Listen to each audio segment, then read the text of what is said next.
Okay, so basically the idea is, okay, the idea of this chapter is where you're going to store your data. Okay, so basically we will store our data inside our storage. Okay, so when you talk about storage, there are two kinds of storage. Okay, so the first one will be primary storage, and then you will have secondary storage. Okay, so when you talk about secondary storage and primary storage, okay, so primary storage will refer us to our main main main memory. Okay, while for the secondary storage will always refer to our internal, okay, to our internal or external storage. Okay? So the main difference between primary storage and secondary storage is primary storage will be volatile. Okay? Meanwhile, for our secondary storage, we will have the characteristic of non-volatile. So that's all. Okay, so basically bila you talk about the primary storage, most of the time we will discuss on RAM. Okay, and when you discuss about external and internal storage, okay, the secondary storage, you will discuss about your hard disk drive, okay, hard disk drive, okay, ataupun your solid state drive or your external, for example your thumb drive. Okay. So yesterday also kita dah tengok kenapa ada orang panggil thumb drive ni flash drive, okay, because of the how fast it can save data. Okay. So aside from that, we also look at the legacy punya lah, but still use like magnetic tape, magnetic tape. Okay. That is the magnetic tape. Oh, this is the microfilm. Okay. So magnetic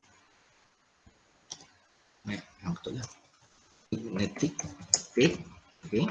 So magnetic tape ni still used. Okay. Basically for backup and also for backup lah mostly. Okay. And then your optical drive. Optical drive. Okay. This is your CD-ROM and so on. So we discussed about this yesterday. Okay. So today, so at the end of the yesterday slide, if you look at it, okay, we discussed about memory. Okay. So when you talk about memory, basically memory will be still divided into two categories, either volatile or non-volatile. So basically when you talk about RAM or ROM, okay, dia tidak kedua-duanya adalah RAM. Okay. Maksudnya kalau you cerita ROM pun dia adalah RAM, you cerita RAM pun adalah RAM. Okay. Kenapa bendanya adalah sama? Sebab RAM tu dia bukan stand for what it is. Okay. The RAM tu stand for what it do. RAM stand for random access memory. Maksudnya you access the memory of the chip randomly. Dia tak perlu sequence macam disk ataupun macam disket atau hard disk drive and so on. You access randomly. Maksudnya you boleh lompat-lompat mana nak pergi. Dia tidak memerlukan jarum tu ataupun dia punya boom to move around to searching and so on. So RAM tu, the idea of RAM, random access memory, is to reduce access time. Okay, maksud access time and also the searching time, ataupun dalam teorinya yang semalam kita tengok, apakah namanya saya pun dah lupa. In theory, yes, so to increase the access time. Okay, so access time including the searching time, which track should you go and so on, where the data is stored. Okay, so itu maksud RAM yang sebenar. Ya, maksudnya dua-dua ni walaupun dia ada ciri volatile and non-volatile, tapi bukannya sebab ROM tu yang bukannya sebab RAM tu yang menjadikan dia volatile. RAM tu ada cirinya pada ROM. Maksudnya chip ROM tu, walaupun cuma bezanya data dalam RAM akan hilang tanpa electrical supply. Data dalam ROM takkan hilang walaupun tak ada electrical supply. Itu beza dia. Tapi how do we access both of this chip? Sama. Dua-dua kita access secara randomly. Maksudnya kita boleh lompat-lompat. Okay? Itu maksud RAM yang sebenar. Okay? So RAM tu sebenarnya tak menggambarkan ciri-ciri volatile lah. Cuma kebetulan. Okay? Kebetulan RAM, kalau benda tu dia ROM, dia akan jadi non-volatile. Sebab dia can only read only memory. You can never overwrite a ROM unless you flash it lah. Like your handphone. Kan? Your handphone, once you install the operating system, okay, so you can simply flash it back to factory setting, okay, tapi tidak menghilangkan the original installer. Itu contoh ROM. Maksudnya selagi you tak flashkan, you tak masuk the thumb drive, you tak masuk a new, if you ever what you call it, format your phone kan, so you akan tengok proses dia panjang dan dia akan override. Itu pada masa tu you will flash your ROM. Okay. Tapi kebiasaannya bila you just go to the setting, factory setting and so on, you just flash your ROM, you tak override dia. Okay, itu beza dia.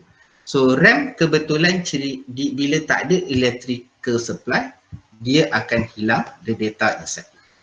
Okay. So that from yesterday.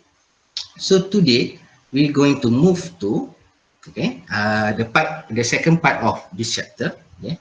So yang ini banyak sikit dia punya teori dia yang we need to understand. Okay. So the first thing is we need to understand. Okay. So when we talk about RAM, okay, when we talk about RAM yang ini, okay. So kalau kita tengok soalan pertama dia dah tanya memory capacity. Okay. So memory capacity basically bila kita bercakap pasal katakan dia punya RAM tu 1 GB. Okay. So 1 GB tu apa maksud dia? Okay. So 1 GB, kalau kita tengok kat sini, memory consists of a number of cell or location, each of which can store a piece of information. Saya dah kena jadi baca slide. Okay. So each cell has a number called its address by which a program can refer to it. If a memory cell have n cell, they will have address 0 to n minus 1. Thus, if a memory have 32 cell, the address will start at, so yang ini dia suruh kita kira. So basically, if the memory have 32 cell, maksudnya dia ada 32 lubang macam ni. Okay, 1 to be, okay, like this one, 1 until, saya try, 1, 2, 3, okay. So let's say dia ada 32 lubang, okay, 32 memory cell, okay. So that means this is your memory cell. There are 32 memory cell. Okay. So you can have 32 data. You can store inside your cell. Okay. Special place value. Okay. So you can store 32 data for 1, 2, 3. Let's say you store the decimal number of 1 until 32. So that means you can store 32 data. Okay. So even though you have 32 cell, okay, but the address of the cell will start with 0. So the first one will always be, saya akan buat sini, 0. Okay. So the first one will always be 0. The second one will be 1, and then 2, and so on until at the bottom. Okay. It will go to until 32. Okay. But as we know it, okay, as we know it, kalau kita buat addressing sebenarnya, so itu 1, 2, okay, 3, 4, 5, 6, 7, 8, 9. So in computer normally the addressing also use hexadecimal number. So that means this one will be A, B, C, D, E. So this one akan jadi 0, 0. So the next one will be 0, 0, 1, 0. Okay. So the next one will be 0, 0, 1, 1. So this will be 0, 0, 1, 2. Okay. So this will 1, 2. So this will 1, 3, 1, 4, 1, 5, 1, 6, 1, 7, 1, 8, 1, 9, and then 1, 8. So this will be 1B, 1C, 1D, 1E, 1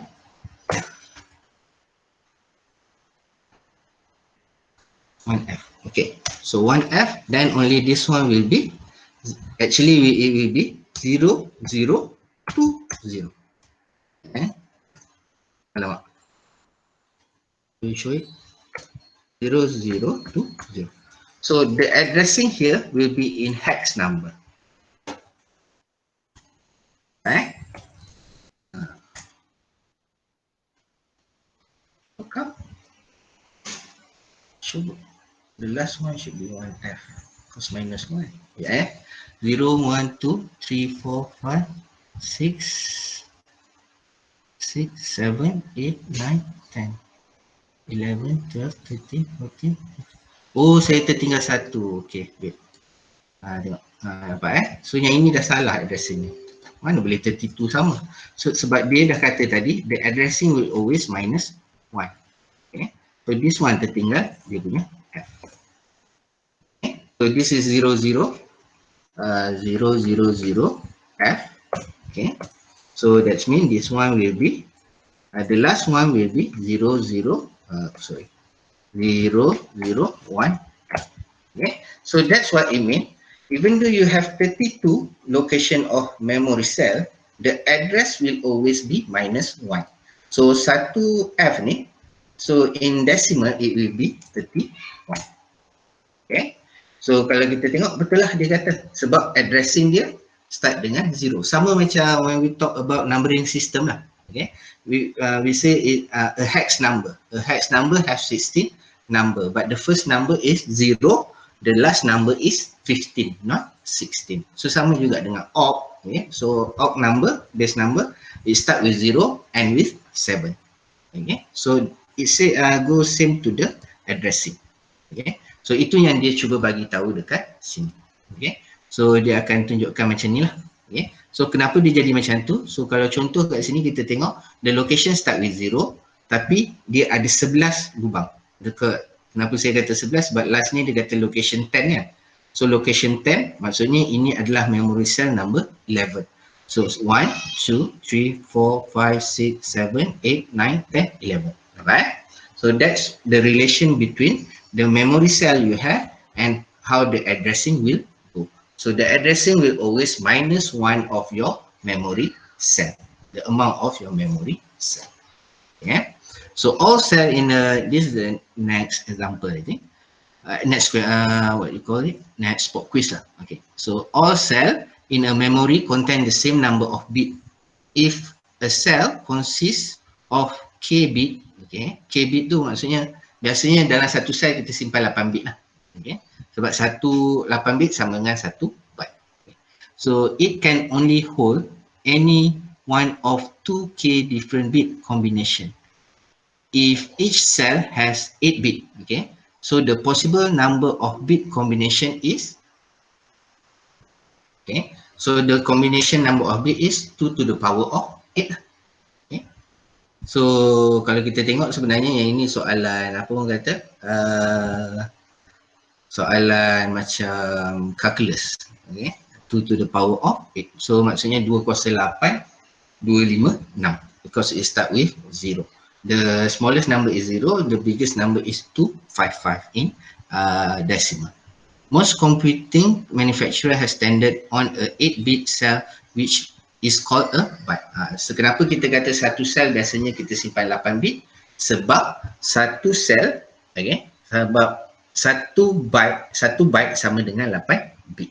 So sebab tu kita selalu kata satu sel tu kita maksimumkan 8 bit. Tapi kita tak simpan data tu dalam 8 bit. Okay? Sebab kalau dalam 8 bit kita tak boleh nak baca apa-apa pun. Sebab kalau kita ingat bila kita simpan data dalam siapa nama benda Allah tu, IEEE number, okay, dia dah jadi 32 bit, a combination of 32 bit. So biasanya is depend on what you are saving. Kalau float number dia akan 32 bit. Kalau double number dia akan 64 bit. Kalau ataupun kurang sikit. Okay. Ada juga sistem yang float number 16 bit, double number 32 bit. It depend lah on what system you are using. Okay, so satu word adalah 16. Okay, so this is the only calculation yang ada. Okay, so you kena ingat 1 kilogram. Okay, so basically masa kita belajar kecil-kecil tu, kita akan kata 1 kilogram sama dengan 1000 gram. 1 kilogram. 1 kilometer sama dengan 1000 meter. Okay. Tapi dalam komputer 1 kilobyte, okay, dia tak sama dengan 1000 byte. Okay. So dalam 1 kilobyte kita akan ada sama dengan, okay, 1 kilobyte will be equal to 1024 byte.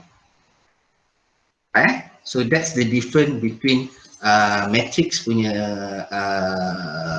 wedging and also computer punya wedging. Kenapa dia jadi 1024? Okay. So sebabnya adalah 2 kuasa 10. Kalau tak silap saya. So let's try.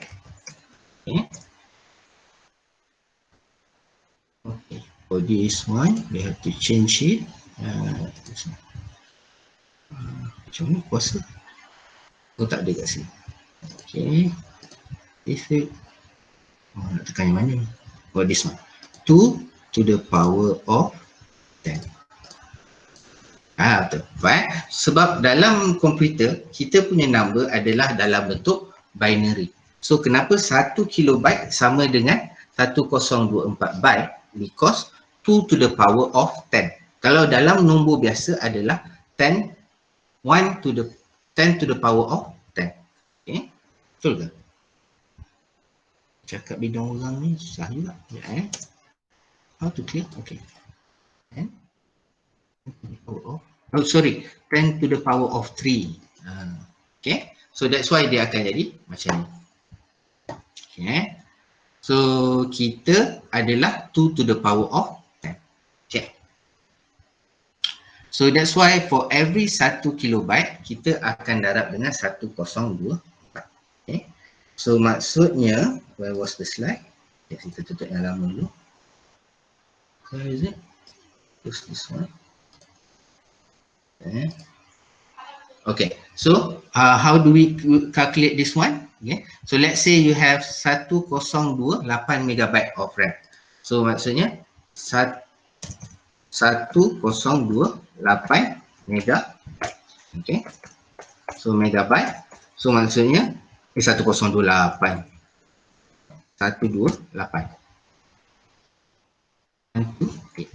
So 128 megabyte of RAM. So basically this is 1 kilo. Okay. So you multiply kilo times kilo. First you need to remember the unit lah if you don't remember it. Okay. So in normal unit maksudnya kilo equal to 1000. Okay. Kilo mega equal to 1000 times 1000. Okay. This is the normal one. Giga maksudnya 1000 times where's my x? Times 1000 times 1000 kilo mega giga tera equal to the same one. Okay.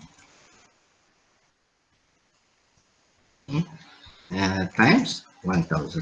Okay, so this is the normal matrix lah. Okay, so since we know in computer we have to discuss it in 1024 byte, so maksudnya instead of 1000 they mesti multiply by this one.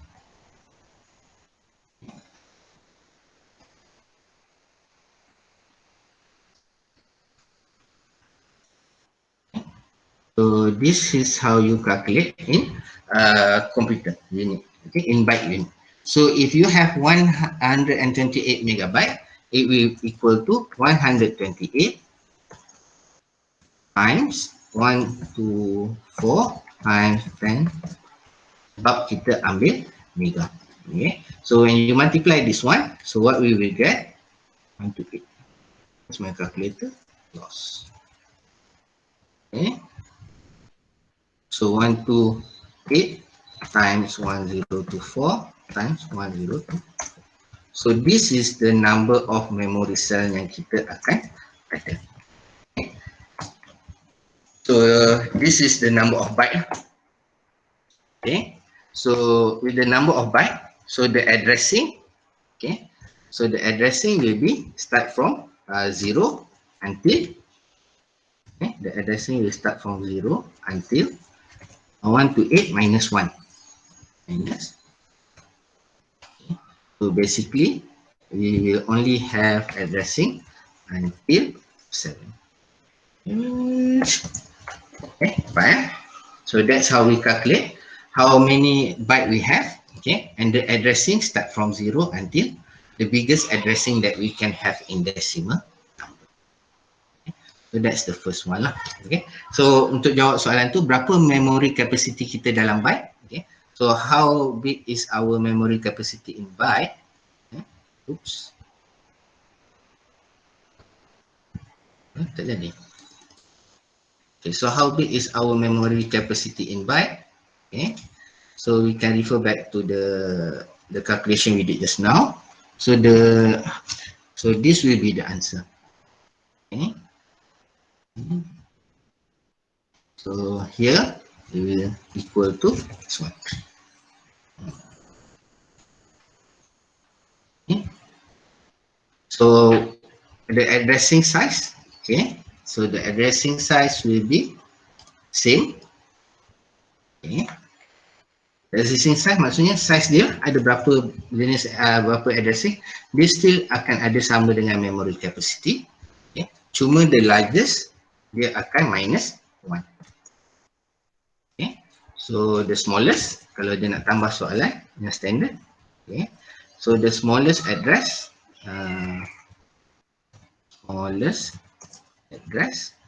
ini senang je jawapan dia kan. So the smallest address, the answer will always be 0. Okay, that's how you answer this kind of question. The memory capacity in byte, okay, the addressing size, okay, you have how many is this? Okay, 134 million address, okay, and then the largest address is minus 1. The smallest address will always be 0. Okay, so now we already look into how this addressing is being done. Okay, so the next one kita kena comparekan dengan two technology of computer. Okay, so basically in computer we call it two technology because we have Apple technology, or previously we call it as Motorola punya technology. Okay, so once upon a time Apple dia tak buat processor dia sendiri, dia beli processor daripada Motorola. So that's why kita panggil dia Motorola technology ataupun Motorola family. Okay, so Intel dia buat processor dia sendiri. Tapi yang pakai zaman dulu, okay, sebelum ada HP and so on, company besar pertama yang pakai adalah IBM. That's why sometimes when we refer the what you call the standard desktop, the non-Apple desktop, kita akan pakai istilah IBM technology. Okay. So sebab dalam tu kebiasaannya dia akan masuk chip Intel. Kalau dia pakai AMD ke, Cyrix ke and so on, dia still lagi akan pakai Intel punya teknologi. Okay. So apa maksud Intel? Apa maksud Motorola? Apa yang membezakan? Why previously we cannot install application that designed for Windows inside an Apple product? Okay. And vice versa. Maksudnya any Apple product, any Apple application kita tak boleh install dalam Windows. Okay. So why that happen is because the addressing is different. The way they read, the way they access the main memory is different. Okay. So apa maksud dia different tu? Kalau kita tengok, okay, the way Motorola, Apple access memory, they are using Big Endian. Okay. So Big Endian tu maksudnya dia access daripada nombor kecil, okay, data tu dia access daripada nombor kecil 0, 1, 2, 3 and so on. Okay, so dia access memory daripada nombor kecil ke nombor besar. Okay, Itu maksud Big Indian. Okay. Kalau Little Indian, okay, if you are referring to Little Indian, the Intel family, dia access memory daripada right to left ataupun daripada nombor besar ke nombor kecil. Okay. So sebab tu dia sebenarnya lagi mudah kalau kita compare macam ni lah. Okay. So that's why if you refer to some books, dia punya addressing macam ni. Kalau you tengok kan, addressing dia akan yang besar dekat, yang kecil dekat atas. Okay. And then yang besar dekat bawah. Salah. Okay. Kecil dekat atas. Okay. Yang besar akan dekat bawah. Meanwhile, in some books, dia akan letak addressing yang kecil dekat bawah. Okay. And then, addressing yang kecil dekat bawah, addressing yang besar dekat atas. Okay. So from here, we can see the difference. Okay. So, daripada sini, okay, kita boleh tengok yang ini yang mana, yang ini yang mana. Okay. So let's say we have a data like this. Okay. So how we going to compare Little Indian, Big Indian? Okay. So biasanya data kita dalam 16 bit. 16 bit. 4. Okay, 16 bit. Maksudnya your data will be okay, A1F7. Okay. The second data will be E2 C6. The third data will be 9 E 1 9 E 1 F. Cukup lah. Penuh pun. InsyaAllah. Okay. So when you talk about Little Indian, Big Indian. Okay. Big Indian. Okay. So maksudnya data you, okay, Big Indian. Okay. Data you daripada kiri ke kanan. Okay. So left to right. So how many data you can store inside a memory cell? Only 8 bit. So maksudnya A1 dekat sini, F7 will go here. Okay. Centralize kan everything. Okay. So A1 will go here. Okay. A7, F7 will go there. So the next one, E2, okay, and C6 will go here. Okay, and then the next one, it will go 9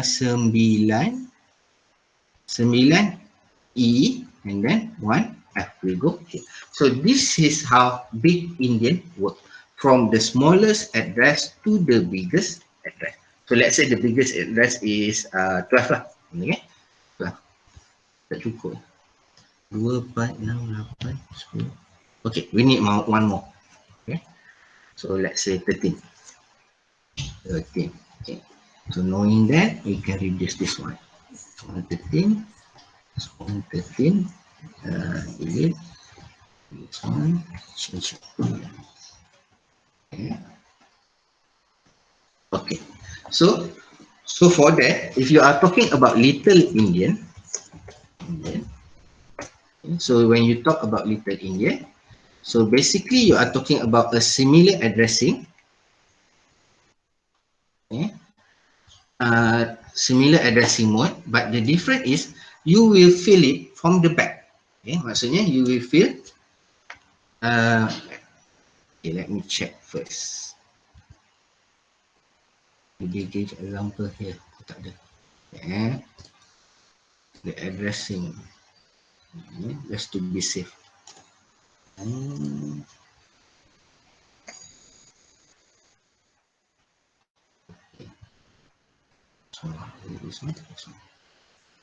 Okay, look at the address. So maksudnya dia tak ada rotation. Maksudnya siapa dulu, siapa kemudian. So they just fill it from the back. Okay. So we just fill it from the back. Maksudnya addressing untuk siapa namanya? Intel. Okay, so Intel. This is tadi siapa? Motorola. Ataupun kita panggil Apple lah. Okay. Insert. Okay. So for Intel, dia akan masuk daripada belakang. So maksudnya A1 and then F7. E2 and then C6. 9E and then 1F. So we can see the difference here. Okay, so let's say this is yellow, this is yellow. Okay, so if this we put as orange, this is the orange. Okay, and then this one, this one is orange, and then this one we put it as green. So this is the green, and then this is the green data. Right? So that's the difference between big Indian and little Indian. Okay. So by knowing this, okay. So sometimes when you refer to other slide, dia suka gambarkan the memory in step. Okay. So for big Indian or little Indian, so kenapa dia ada addressing macam ni, besar ke kecil ke, kecil ke besar ke? Sebab dia tak mementingkan yang itu. Apa yang dia pentingkan adalah susunan. Maksudnya when you arrange it like this, so dia akan jadi A1, F7, and then I know. Okay, this one, okay. And then AC. Mana dia? Which one? I don't know which one. Okay, transport. Okay, fine. So maksudnya kenapa dia buat macam ni? Sebab dia tak nak you fikirkan macam mana susunan dia dari depan, dari belakang.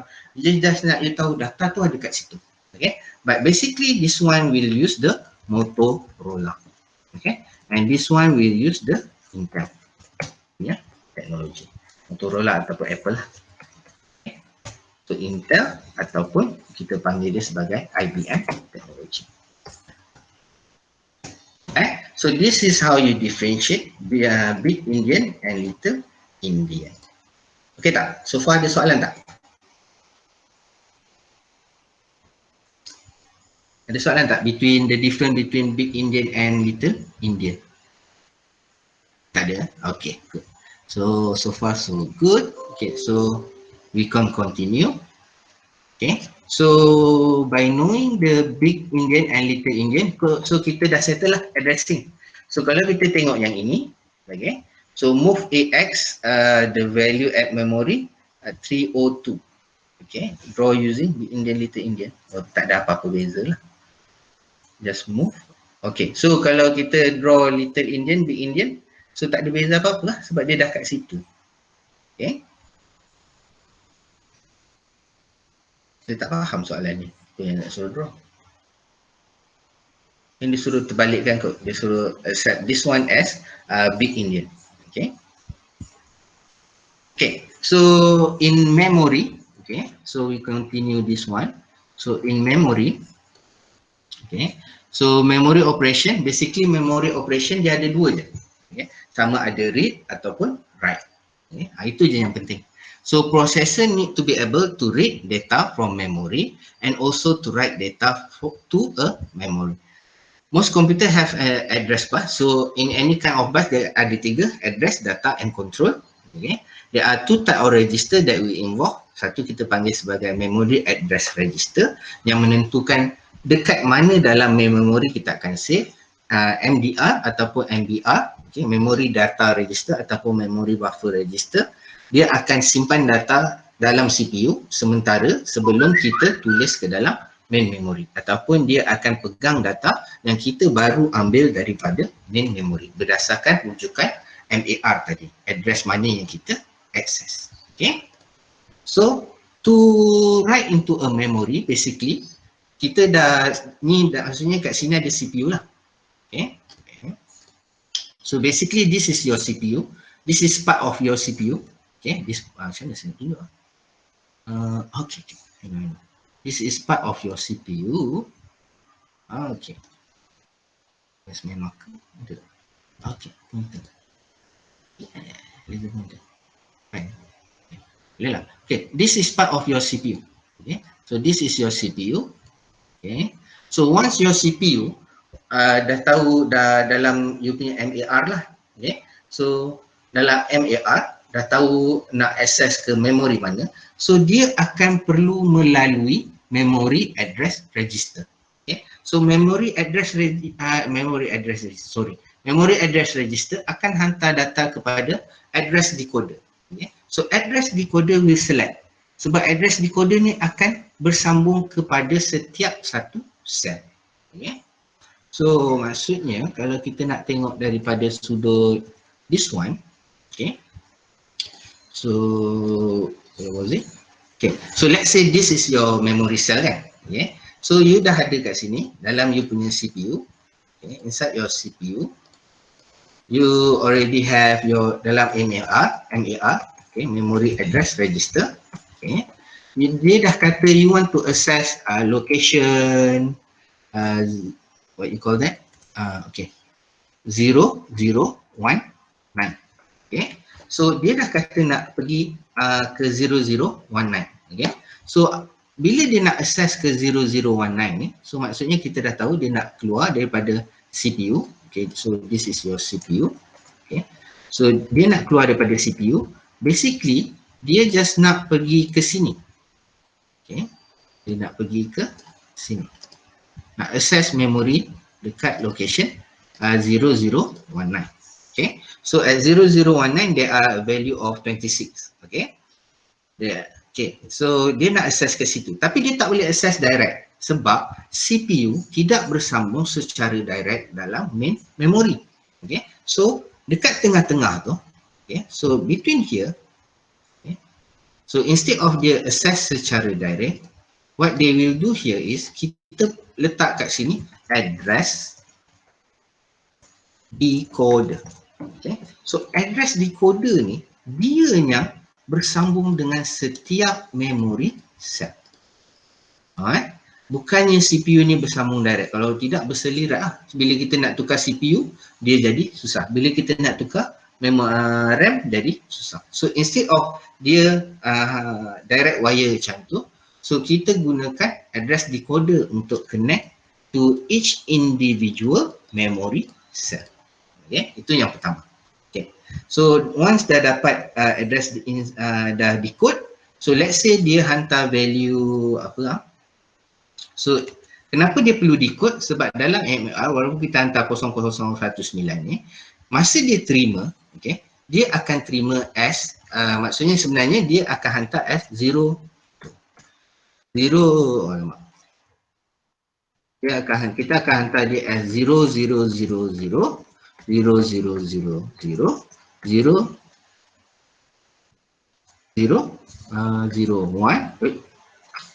001 and then 91001. Okay. So kita hantarkan this bit. Okay, this bit 0000011 0000011 so decoder akan translate 001 to become 0 to become then only decoder will translate to become 0019. So then only it can access memory cell number 19. Okay, so that's the use of decoder to translate the binary number that been sent by the MAR, okay, to select the specific memory cell. Okay, so once dia dah access the memory cell, okay, dia akan hantar ataupun memasukkan data ke dalam ataupun daripada memory data register.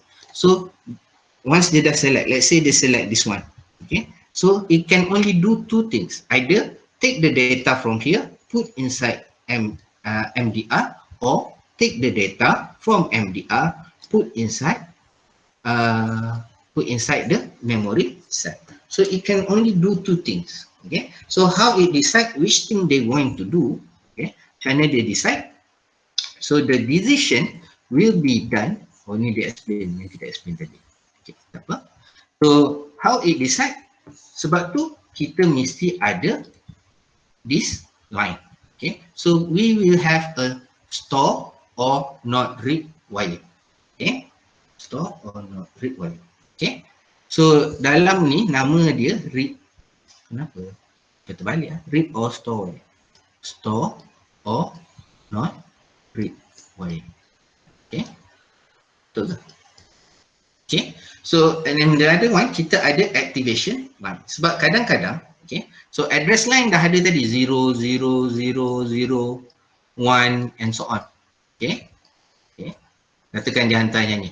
Okay. So dah ada address line, so dia dah decode, katakan dapat tadi location 19.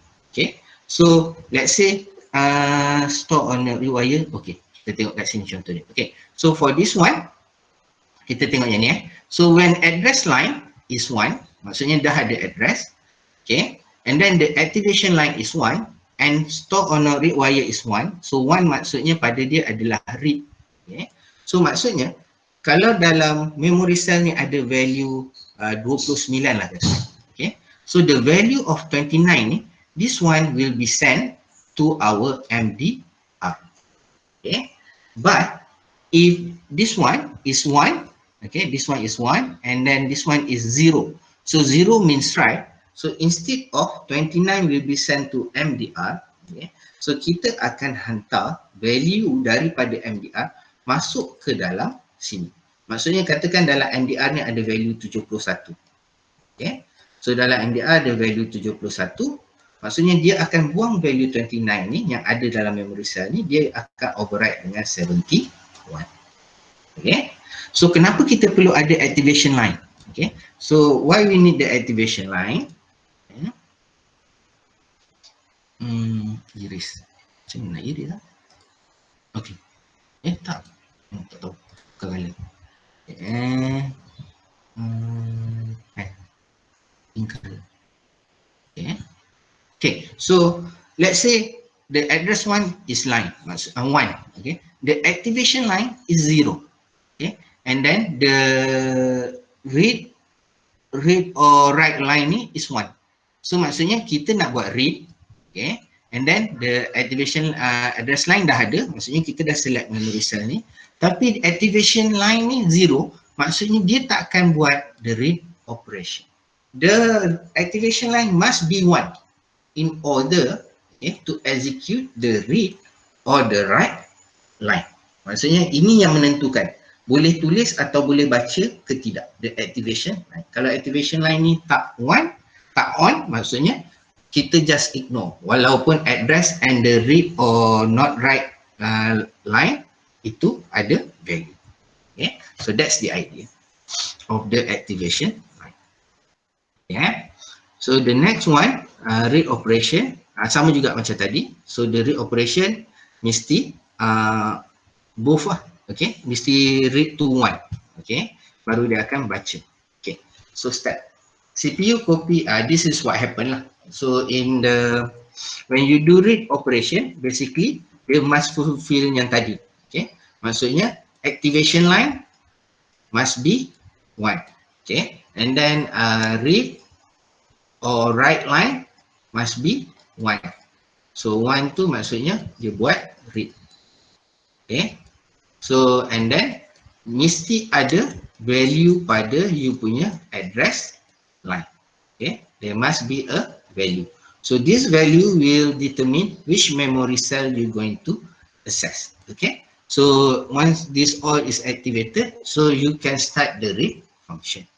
So to read data from a memory cell, the CPU put a memory address inside the MAR, and the value from the MAR basically sebelum akan masuk ke address bus to send the signal to memory. So between this process, okay, so dia terlupa mention, yang dia tertinggal tadi adalah the function of address decoder.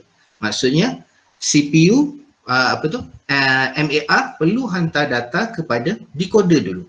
Then only decoder akan tentukan which memory cell you going to access. Okay, so at the same time CPU will set the control sign. Okay, control sign tu sebab tu kita ada CU tu, control unit tu. Okay, so this is what the CU is used for. So CU akan bagi kata read. So macam mana CU kata read, dia akan kata 1. 1 ni akan hantar kepada mana? Dia akan hantar kepada our activation line. Okay, and also kepada our read line. So baru dia boleh kata read. So the memory cell then put the request item on the data bus. So bila dah masuk data daripada memory, dah access masuk ke dalam data bus, basically data bus akan hantar data ke dalam memory data register. So CPU copy and address for some register. Okay, so CPU copy and address from some register inside the CPU to the memory address register. So basically, what does it mean by sum register ni? Okay. So if we call back our previous chapter, kita dah discuss. Okay. So usually, okay, any instruction to access a memory register, usually bila kita start program, dia akan datang daripada PC, ialah from program counter. Okay. So program counter akan determine where to start the program. Okay. Itu maksudnya sum register. Tapi tak semestinya, sebab kadang-kadang the value can come from memory data register sendiri. Maksudnya once you dah dapatkan data daripada PC, dah ambil value, so sometimes the instruction will come from memory data register. Okay. So at the same time, CPU send a message to the memory unit that the memory transfer is retrieval, or the read function will be executed. Okay. So CPU then turn on the switch that contain that connect the MDR with the register, and transfer takes place between MDR and memory cell. The data will then be transferred to the appropriate register in the CPU. So maksudnya bila data tu dah ambil daripada memori masuk ke dalam MDR akan masuk ke dalam yang perlu. Maksudnya kalau kita tengok addition hari tu, dia akan masuk ke dalam accumulator, the first value. Okay. So for the write operation, it's almost similar. Cuma beza dia, instead of dia hantar read or not write wire tu, dia hantar 1, kali ni dia kata dia hantar 0 untuk bagi tahu dia sebagai write function. Okay. So instead of send data from memory to main memory to MDR, kita akan hantar data daripada MDR to the main memory to store it inside the main memory. Okay, so the step will be almost similar, cuma terbalik the final part. Right? So finally, MDR will transfer data inside the main memory. Okay. So there are so many ways. Okay. Sebab kita kena ingat. Okay. So we have to remember back the previous discussion. Okay. In the previous discussion, kalau kita tengok the previous one, okay, okay, tak apa. Okay, ada. The previous one, ni saya pula tutup. Okay, if you look at the previous chapter, okay, kita akan tengok dia ada access time. Maksudnya, based on this one, mana hierarchy dia? This one. Okay. Right. So based on this one, kita akan tengok our storage, our secondary storage is basically so slow. Okay. So kalau kita sentiasa nak masuk ke hard disk kita, komputer kita akan jadi slow. Okay. So for that, to improve that, instead of accessing our storage most of the time, we transfer the most frequent file used inside our RAM, the current running program. Kita akan transfer ke dalam RAM. Okay. Tapi RAM pun masih lagi slow. Okay. So RAM pun tak cukup laju if you want to compare directly to the register inside your CPU. Okay. So how are we going to improve that? There are 3 ways basically to improve our memory. Okay. So kenapa kita nak improve? Sebab slow. Okay. And require too much memory access. So the idea is to improve the memory access and also what you call it, the speed of the process. So there are 3 ways. So the first way is wide path memory access. The second way is memory interleaving. Okay. And the third way is cache memory, caching the memory access. Okay. So kita akan tengok what is wide memory access. So basically, okay. So basically, wide memory access maksudnya kita instead of kita access memory tu 8 bit, 8 bit, 8 bit, 8 bit. Okay. So dia akan jadi slow. Okay. So sebab tu komputer kita ada macam you punya calculator. Okay. Your calculator usually in 16 bit, the normal calculator. Okay. But for your scientific calculator yang canggih sikit tu, kebiasaannya dia ada yang sampai 32 bit. Okay. And the old computer, okay, dia akan access dalam bentuk 32 bit. Okay. But the new computer yang kat lab and so on, kebiasaannya sekarang komputer semuanya dalam bentuk 64 bit. So dia punya path semakin besar. So at the same time, it can transfer more data. So that's the idea of using a wider path of memory access. Okay, itu yang pertama. Okay, so yang kedua, kita gunakan memory interleaving. So memory interleaving ni, kalau you ingat balik, konsep dia almost similar to pipelining. Maksudnya, kita increasekan kita punya memory. Okay, so maksudnya memory interleaving ni, dia mahal sikit lah. Okay, maksudnya, instead of you ada satu je memory address register, dalam contoh yang ni, dia ada 4 memory address register. Instead of you hanya ada satu je memory data register, you ada 4 memory data register. So maksudnya, you boleh pecahkan you punya RAM tu jadi lagi laju. Okay? So how they do it? Normally, walaupun you ada banyak MDR, ada banyak MAR, maksudnya instead of 1, you ada banyak katakan. Okay? Let's say macam contoh tadi lah, dia ada 4 kan. Okay? So let's say you ada disk 4, okay? You tak akan ada disk 4 memory lah. Maksudnya bukannya ada 4 memory. So let's say this is your whole memory, your 4 gig memory. Okay? 4 gigabyte memory. Okay? So what will happen is the first MAR, dia akan cater for the first one. Maksudnya this one katakan will be catered by the first MAR. So apa saja nak access ke sini, dia akan refer this one. Apa saja nak access ke sini, dia akan refer to this one. So this is among the algorithm that they will use. So maksudnya dia specifically manage. Right? So yang ini dia akan cater for this one. Okay. So aside from that, ada juga algorithm yang kita pakai. It depend on your algorithm lah. Tapi kalau dia pakai algorithm yang lagi satu ni, dia akan menyebabkan redundant. Maksudnya bila dia nak access, dia kena tengok semua sekali. Walaupun dia boleh masuk randomly, tapi untuk dia searching data tu kat mana, okay, kalau you search by data, so dia akan jadi slow sikit. Okay. So it depend on your algorithm. Which one do you use? Okay. So the idea is the same. Okay. So the third one is you use the cache, the cache. So bila you pakai cache memory ni, so cache memory dia selalunya berada between your CPU and also your main memory. Okay. So the idea here is, kalau kita tengok dalam slide yang sebelum ni pun, okay, so between our RAM and also our CPU register, there is a cache. Cuma kat sini dia cerita cache L1 dengan L2 je lah. Okay. Why they discuss the L1 and L2? So that we can simply say cache L2 berada dekat dengan RAM, cache L1 berada dekat dengan CPU. Okay. But for your for the sake of the knowledge, okay. So when we talk about RAM, when we talk about cache, okay.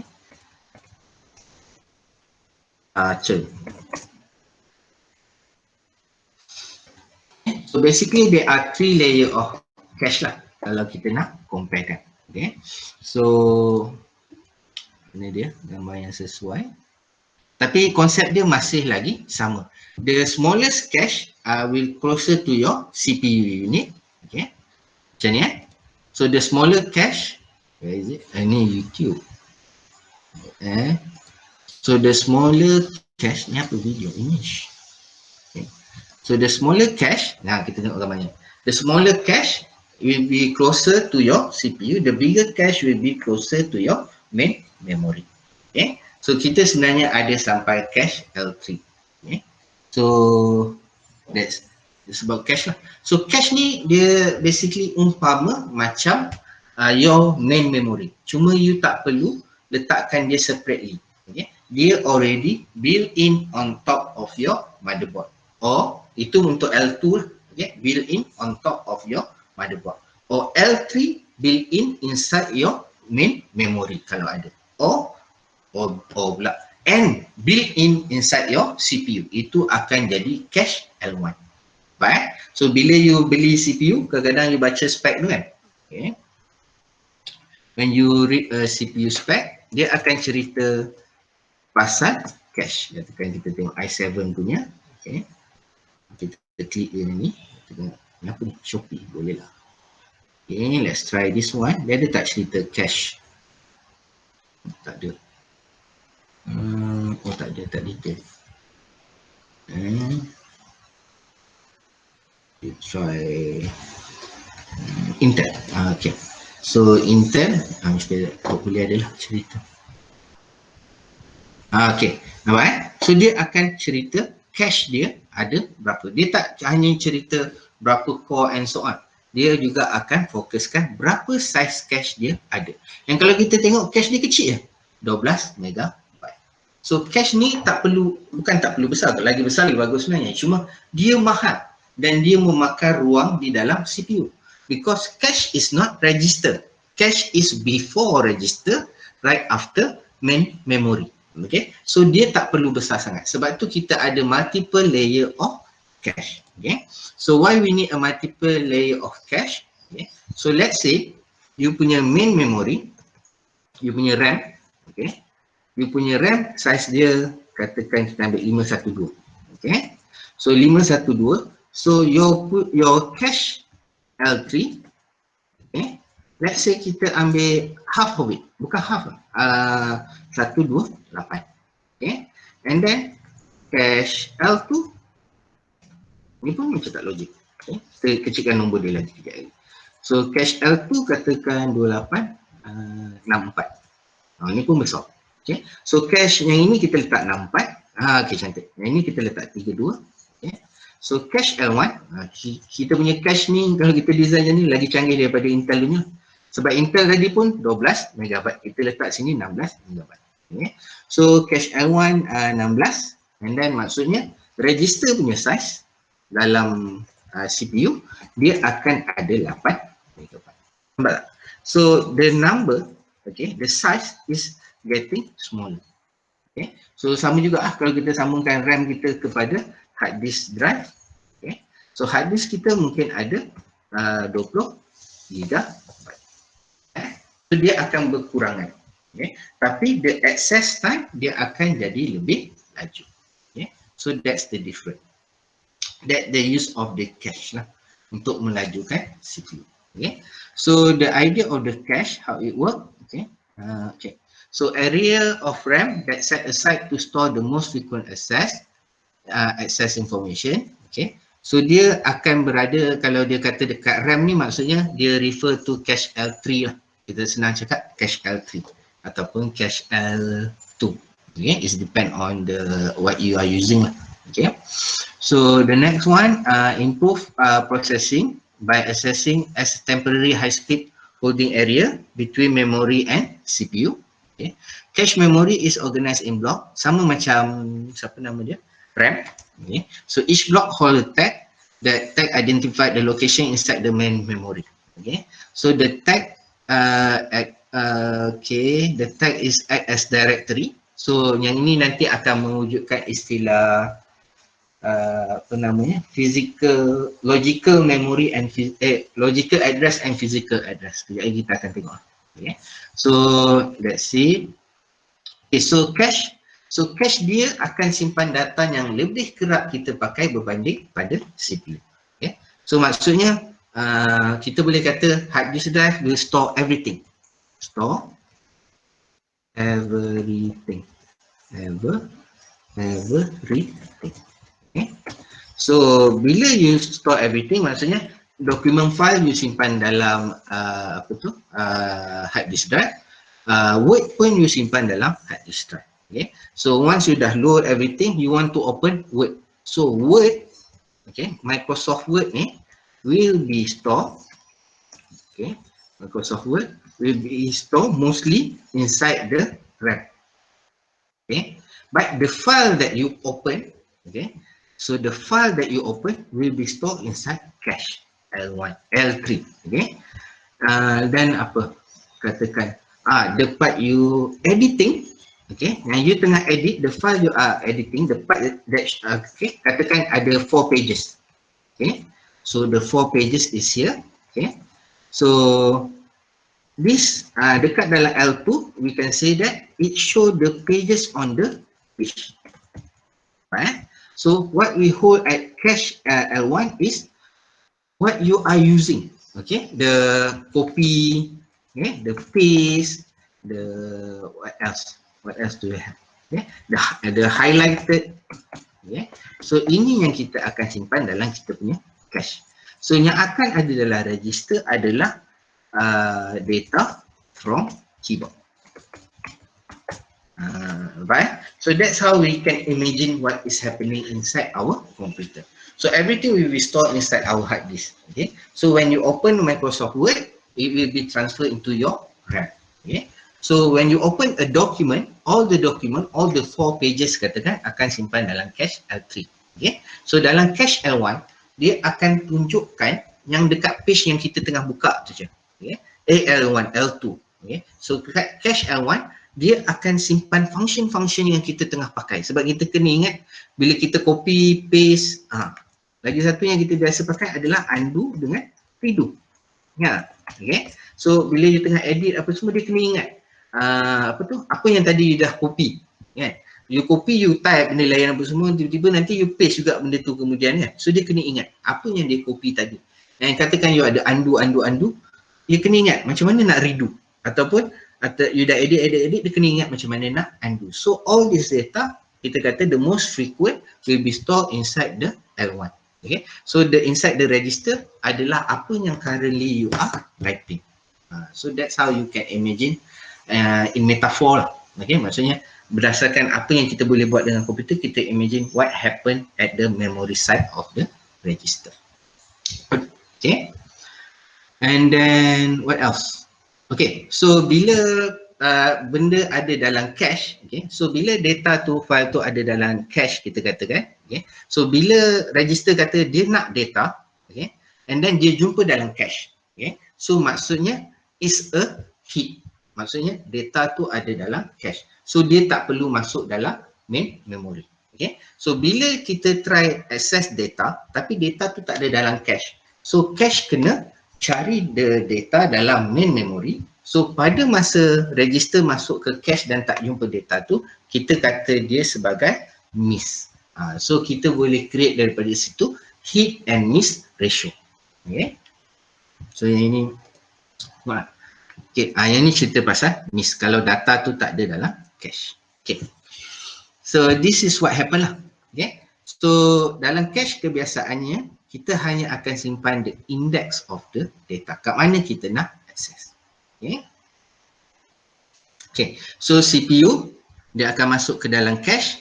So cache controller akan decide mana dia nak masuk, tag yang mana, and then ada tak data dia. Kalau ada, dia akan bagi data kepada register dalam CPU. So this is a hit. Okay. Tapi kalau CPU kata nak data, okay, daripada cache, cache controller check dalam cache. Cache kata data tak ada, kena masuk dalam CPU, dalam main memory. So memory must update cache, then only cache can send data to the CPU. So this will be a miss situation. Okay. So how do we constantly update? Sebab kita tak jaga benda ni manually. Okay. So kalau nak manually boleh juga, after you type something you tekan Ctrl S. Ataupun sekarang komputer, bila you tak tekan berapa lama, dia akan interrupt, dia akan automatic auto save. Okay. So when they use the auto save, kebiasaannya algoritma yang digunakan adalah LRU, list recent use file. Okay. So maksud list recent ni file yang paling kurang digunakan. Okay. List recently used file yang paling kurang digunakan dan juga file yang paling lama tidak digunakan di dalam cache akan dihantar ke dalam main memory. Okay. Untuk disimpan, untuk digantikan dengan file yang miss tadi. Okay. So that's the apa kata, the idea of how they replace lah, how they decide. Sebab cache tu kecil, 12 MB. So how they decide which one they want to remove, to replace with the file requested by the data requested by the CPU. So they use list recently used algorithm. Maksudnya file yang paling lama tidak digunakan. Okay.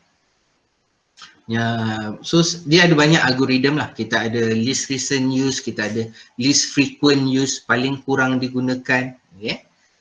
So ada banyak algoritma. So this one you will learn more when you learn OS, I hope so. Okay.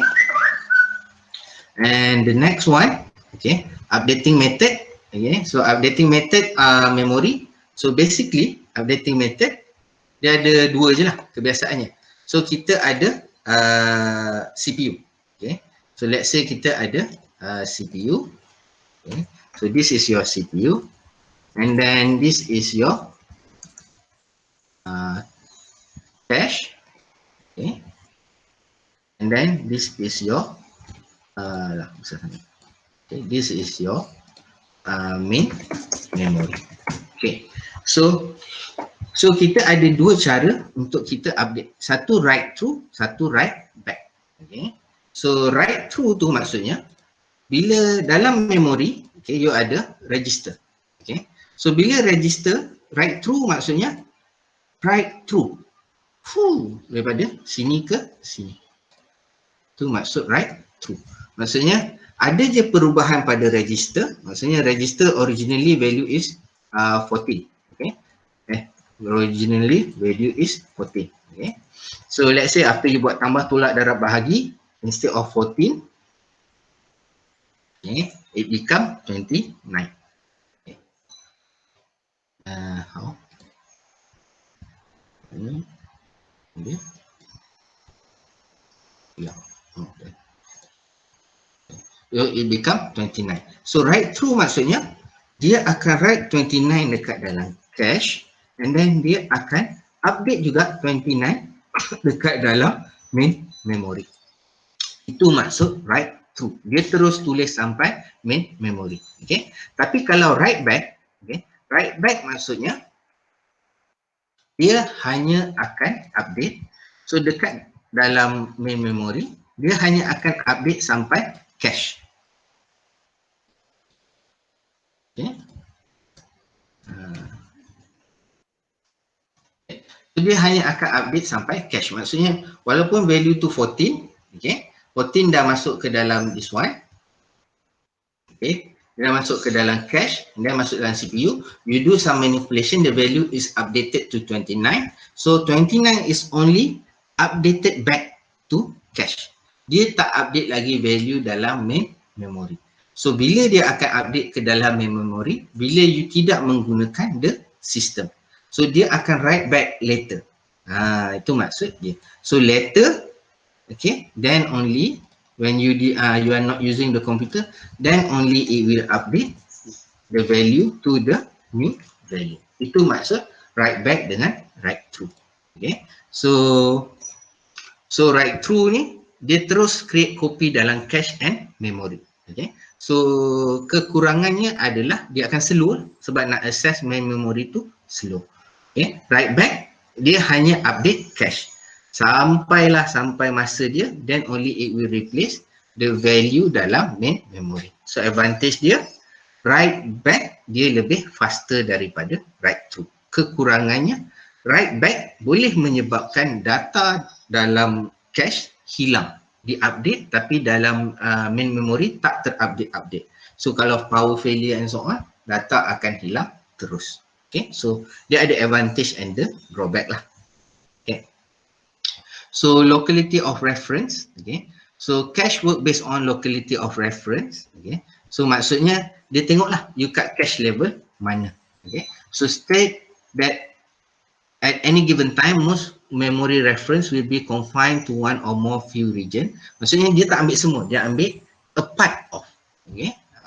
So instruction are normally executed sequentially, okay. So data from the program is likely taken from array.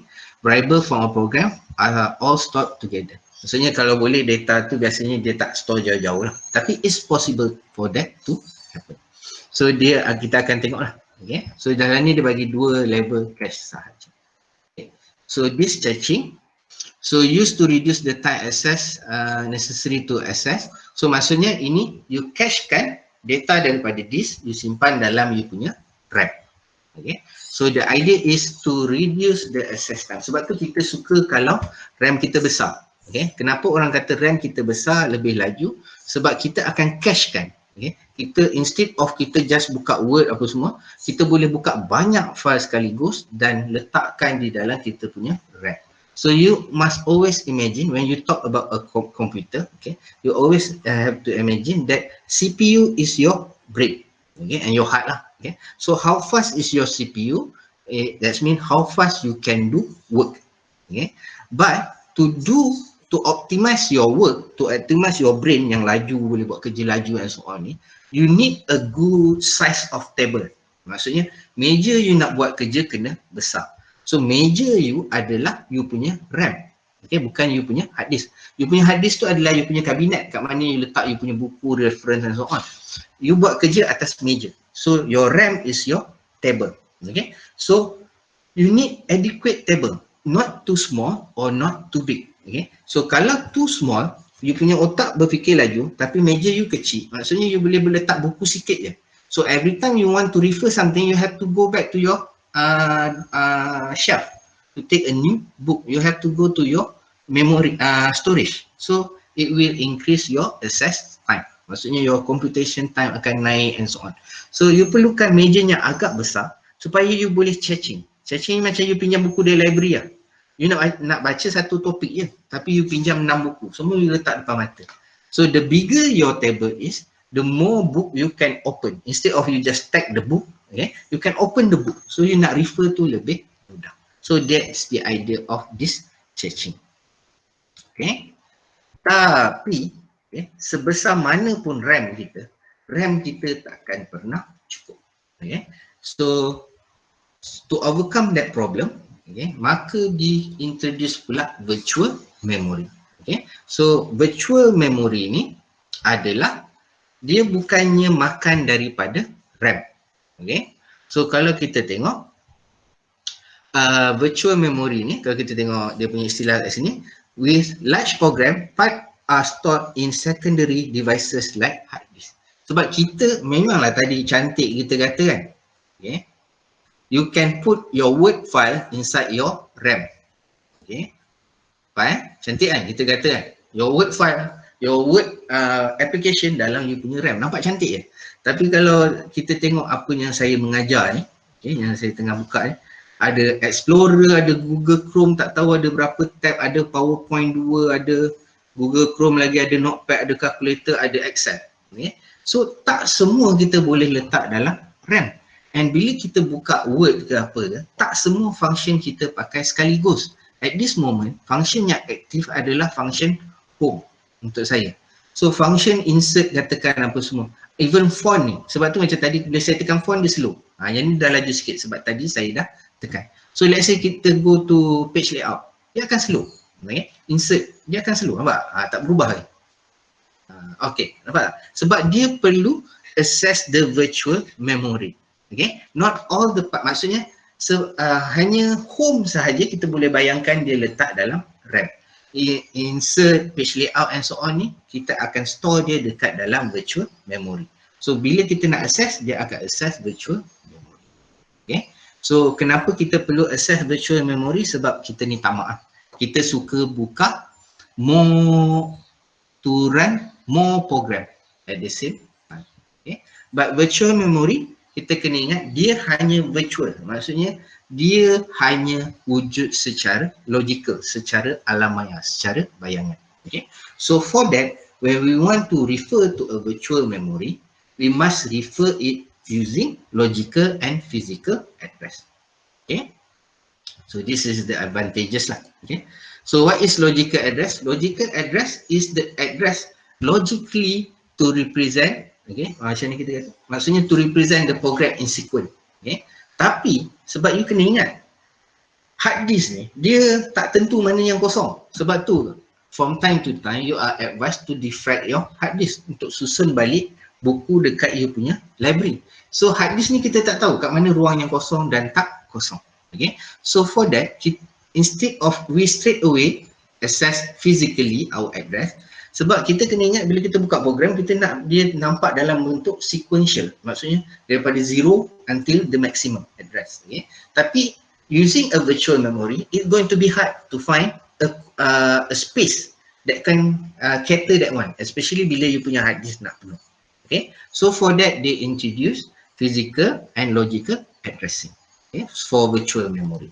Okay, so logically, okay, so logically the idea of virtual memory adalah nak mewujudkan semacam RAM. Maksudnya this one is your RAM. Okay, your virtual memory kan. Macam mana saya nak keluarkan pen?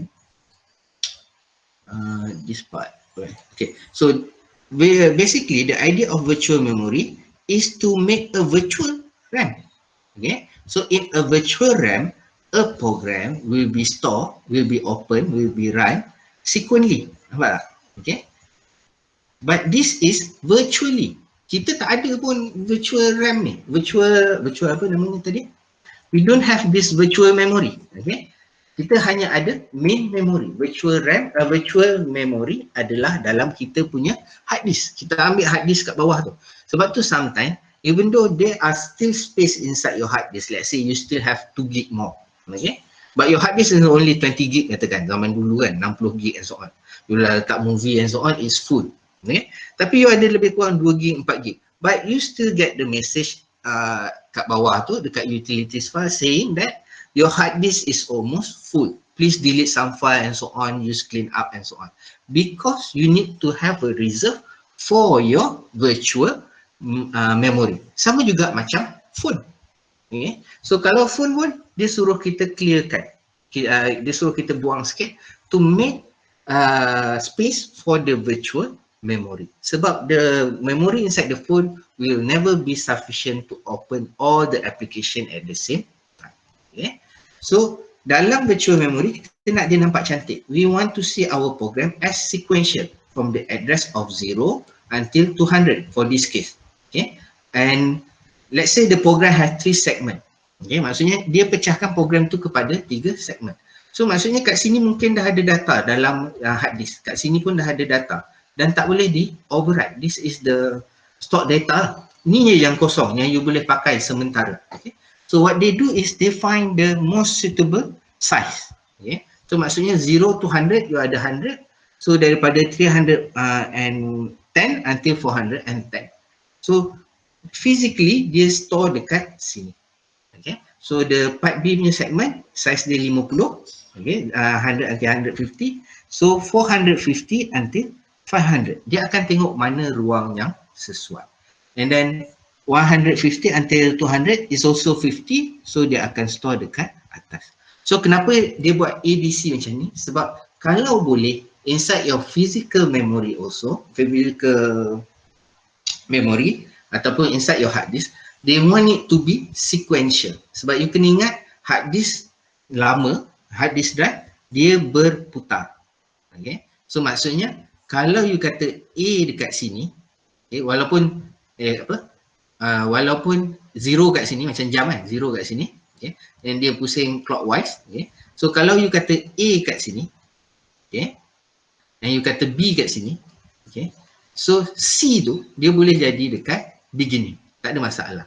Okay. Sebab dia akan berpusing clockwise. It will be still be seen as A to the B to the C. Right? Okay. Ada apa soalan? Yes. So that's all about memory access. Ada lagi ke orang yang dengar ni?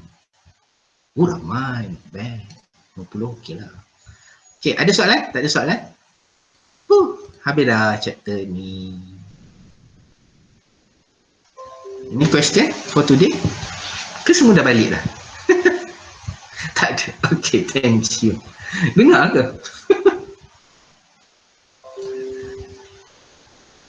Slide ni kat mana kat island? Okay, dekat island. Where's my ni? Okay. Dekat island, it will be here lah. Okay. Island, I had the island. Okay. So island, the slide, okay, will be in 159 course content, okay, my course, and then in technical theory. I think it's in technical. Yes, in technical. So yesterday and today's slide will be the 4A and 4B slide. Okay. So these two. Okay. I'm using this one. Okay. Any more question?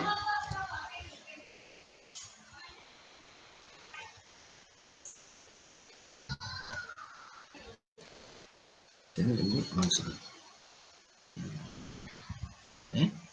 ada 4A and 4B. Any more question? Lagi? Tak ada? You all sempat beli buku tak? Buku yang macam photostat tu. Yes. What is the question? Ada soalan. Tak sempat lah. Okay, what is this question? Sempat beli? Sempat beli okey lah. Bolehlah baca. Nak nangis. Tak apa. Okay. You can refer to the slide. Just that you need to read more. Okay. So kalau uninstall application, data yang PC erase tu pergi mana? Okay. To tell you the truth. Okay. Bila you uninstall something, the data is still there. Faham tak? Okay. Sebab dalam hard disk, okay. Let's talk about hard disk. Okay. So kita try this one. Okay. A good question. Secara apa orang kata, the reality. Okay. The reality of when you format something. Sebab tu orang kata, bila you delete data, you tak delete apa-apa. Walaupun macam kita suka buat macam ni kan. Okay. Kalau macam you ada data dalam ni. Okay. So let's say we go to download. Okay. So let's say saya delete this one. Okay. So kalau you just tekan delete. Okay. So basically everybody know it will go into recycle bin. Okay. So kalau you tengok recycle bin, you akan nampak balik file tadi. Di statement saya. Mana tadi, tak apa file dalam ni pun saya tak tahu. Okay. Hilang dah. Ini statement. Okay. Delete, date modified. This one. Okay. Ataupun yang semalam yang kita pakai, saya delete. Okay. So kalau saya press delete, dia akan masuk sini. Okay. Maksudnya this one still can be restored. Okay. So, maksudnya kalau kita pergi balik pada download, dia akan ada dekat sini. Okay. So the second way to delete, a proper way to delete, bila you pakai shared computer macam dekat lab and so on, you should press shift and then you press delete. Okay. So by doing this, bila you delete, okay, kita try. Okay. So bila you delete macam ini, macam tadi, so once you delete, kalau you press delete, where is it? Where is it? Refresh. It will go to recycle bin. Okay, itu kalau you press delete. Okay, and then undo delete, we go here. So the proper way to delete is you tekan shift delete. So it won't go into recycle bin. Dia nampak macam delete permanently. Okay. Tapi even though you delete permanently, okay, so sebenarnya kalau kita bayangkan you punya hard disk tu macam ni. Okay. You punya hard disk pun macam RAM ikut susunan dia. Okay. Maksudnya this is your hard disk. Okay. So dalam hard disk you, dia hanya akan simpan. Okay. So the address start from 0, let's say, until the maximum. So let's assume this is F. Okay. So dalam hard disk dia akan kata, this is file 1. File 1. Okay. So this is file 2. File 2. Okay. So this is file 3. Okay. So dia akan simpan hanya nama file. Okay. Nama file and the next line maybe dia akan kata file 1 ada dekat location 1A sampai 7 sampai 1F katakan. Okay. File ni yang file 2 ada dekat location katakan 3E sampai 4C. Okay. And then file 3 dia akan kata ada dekat location katakan 1, 2, 3.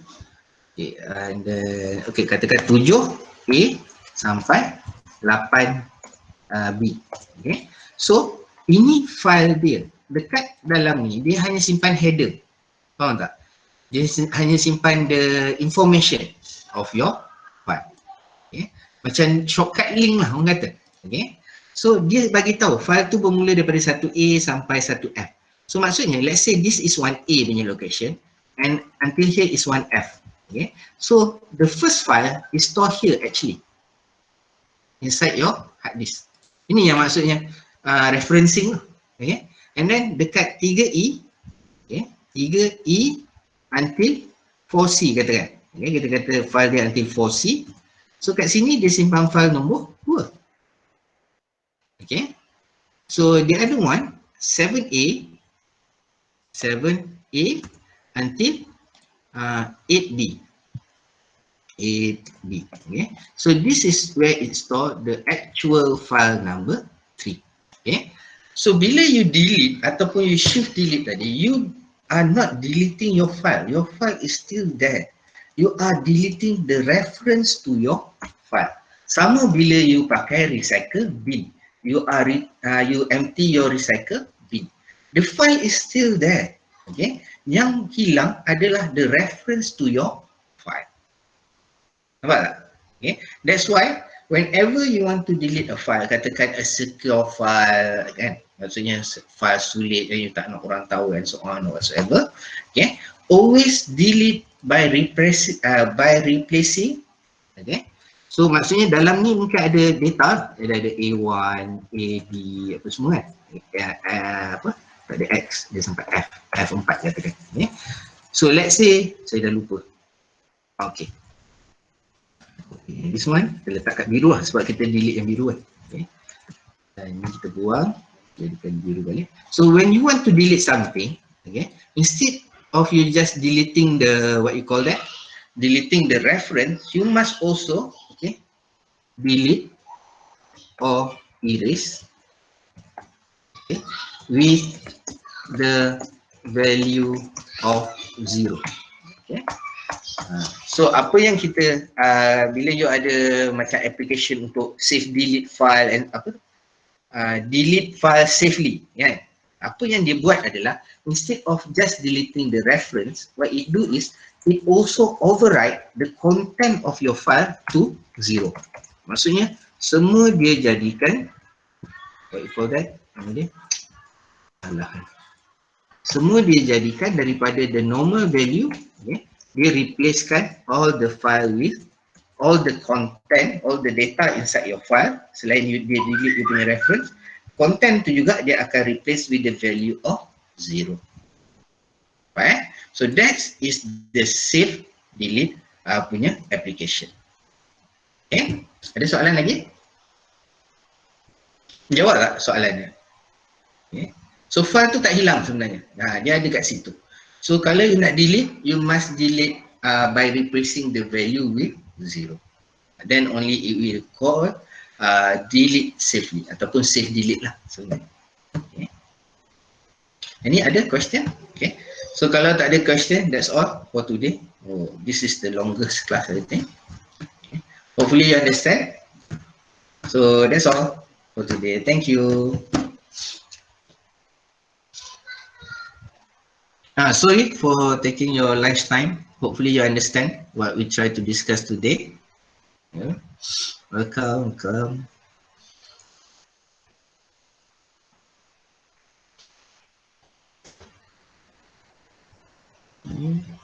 So what is the next? Okay, thank you. Please leave.